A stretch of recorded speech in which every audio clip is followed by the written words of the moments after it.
बेलपत्र चढ़ाना, जल चढ़ाना, इसका भी एक नियम होता है।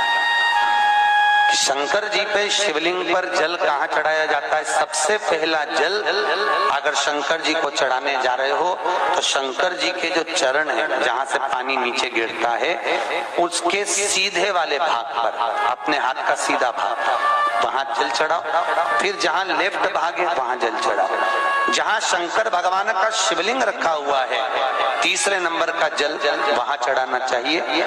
चौथे नंबर का जल भगवान शंकर के शिवलिंग पर चढ़ाना चाहिए। पांचवें नंबर का जल ऊपर अगर जलाधारी लगी हो तो उसमें चढ़ाओ। नी हो जलाधारी तो भगवान शंकर का जहाँ नंदी बैठा है, नंदी का एक पांव ऊंचा रहता है, उस पांव के पास में जल चढ़ाना चाहिए। चरण के पास में ऐसे 5 स्थान दिए हैं जल चढ़ाने के लिए। शिव जी का स्नान कितनी चीजों से होता है? 5 चीजों से। पंचामृत, दूध, बोलते जाओ, दही, फिर घी, शहद, फिर शक्कर। ये 5 चीजों का प्रमाण क्या है? शास्त्र कहता है दूध चढ़ाने से घर में संतान की वृद्धि होती है। दही चढ़ाने से भगवान शिव के, अगर शिवलिंग पर हम दही चढ़ाते हैं, उससे परिवार में प्रेम बढ़ता है। क्या बढ़ता है? प्रेम। फिर घी चढ़ाने से हमारे घर से रोग दूर होता है। शहद चढ़ाने से, भगवान शंकर पर जो शहद चढ़ाया जाता है, वो चढ़ाने से घर में संपदा की वृद्धि होती है। और 5वें नंबर पर भगवान को शक्कर,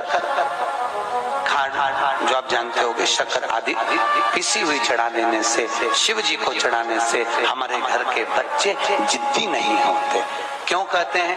जो बच्चा जिद्दपन करता हो, जो बच्चा जिद्दी रहता हो, तो क्यों कहते हैं कि अवधूतेश्वर महादेव का नाम लो और उसके हाथ में शक्कर की कटोरी देकर शंकर जी पे चढ़वा दो, बच्चा कभी जिद्दपन नहीं करता। अवधूतेश्वर महादेव का नाम लेकर सोमवार की अष्टमी के दिन चढ़ाया जाता है।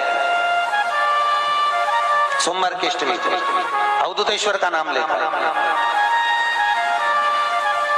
क्यों कहते हैं? जो बच्चा बार बार बीमार पड़ रहा हो, बार बार सर्दी हो रही हो, बार बार बीमार पड़ रहा हो, खांसी चल रही हो, बार बार हॉस्पिटल लेकर भागना पड़ रहा हो बच्चे को, छोटा सा अगर बच्चा है, 8 साल के अंदर बच्चा है और बीमार ज्यादा पड़ रहा है, तो आटे का दिया बनाओ, 4 बत्ती रखो, उसमें तिल्ली का तेल डालो, अवधूतेश्वर महादेव का नाम लेकर बच्चे के ऊपर से 21 बार उतारो और किसी चौराहे पर ले जाकर रख दो। जिंदगी में बच्चा कभी बीमार नहीं पड़ेगा, बच्चा स्वस्थ रहे, आनंद में रहे, आनंद में रहे।